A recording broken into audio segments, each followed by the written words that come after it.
Welcome back to Financial Health, everyone. Brought to you by John G. Ullman and Associates, joined again this week by President and COO Jason Nickerson. And Jason, last week we kicked off a brand new series focusing on some of kind of the basics when it comes to personal finance, something everybody can take something away from.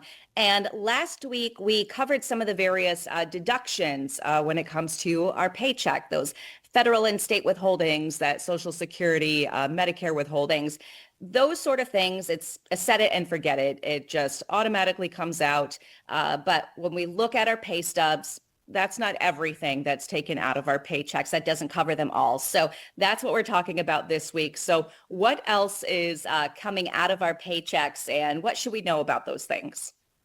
Yeah, so these next set of deductions, why don't we talk about them kind of in order of priority or importance, right? And again, to our viewers, if there's someone else that can benefit from this, again, like you said, Reynata, this may benefit people who watch us regularly, and some that they can kind of pass on and help those young folks just starting out get a handle on what's happening in their personal financial lives.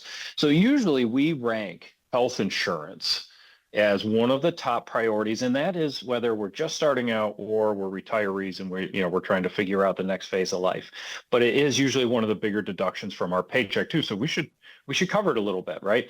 Now, as young adults, we say you need health insurance. Now, where does it come from is the next question, right? Our employers provide policies. Do we need to take our employer's insurance? Not necessarily.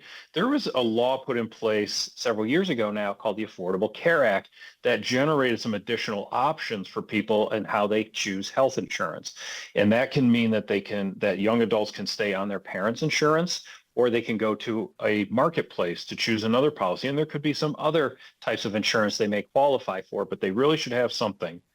And how they get covered is you have a lot of options. Right now, I did have a young adult say to me once, well, but my parents have to keep me on their health insurance until I turn 26. And that's not true. They don't have to do it. And we shouldn't get mad if they don't want to do it, because what we have to understand is that it is a cost to them if they do. So what we need to do is need to work together as a family unit to see where we're going to get the best coverage for the best price and the best outcome for all. Okay. Now, when it comes back to our paycheck as a deduction, what we need to understand is let's say we select our employer insurance program that they offer us, that is actually a deduction against our income. So let's create a simple example. Let's say as a young adult, I'm coming out of school and I get offered a job for $50,000 a year. Not bad. And let's say I'm going to make, that's a biweekly paycheck, about $2,000 a month.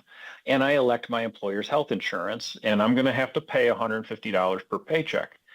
The actual taxable income now comes down to $1,850. It's $2,000 minus $150 per paycheck equals $1,850. So you can see that there is some tax benefits relative to this health insurance needs, in addition to covering what health issues may come up. Okay. And health insurance, it can be a very large expense for a lot of people, but it's also a very high priority for a lot of people.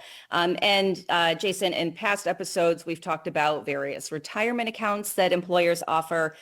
So what would you say to maybe those beginners that are faced with this decision? And is that another deduction that would be showing up on your pay stub? Yes, potentially. So that's a great point, right? Because we often encourage children and grandchildren of our clients to get started on their savings journey as early as they can, even if it's just a little bit. Now, for some, it's as easy as an emergency savings account, and that's okay.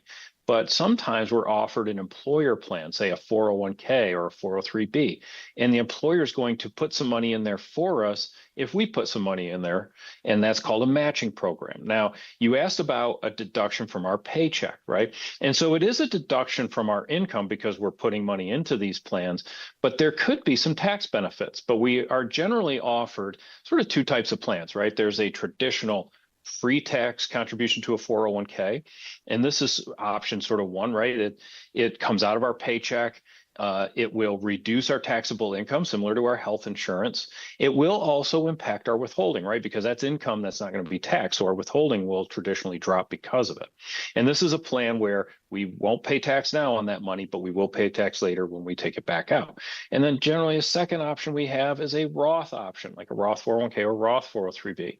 And this is where money is also deducted from our paycheck, but it is money that we're going to still pay tax on right now, but we won't pay tax on it when it comes out. So that generally won't have the same effect on our withholding like a pre-tax contribution will.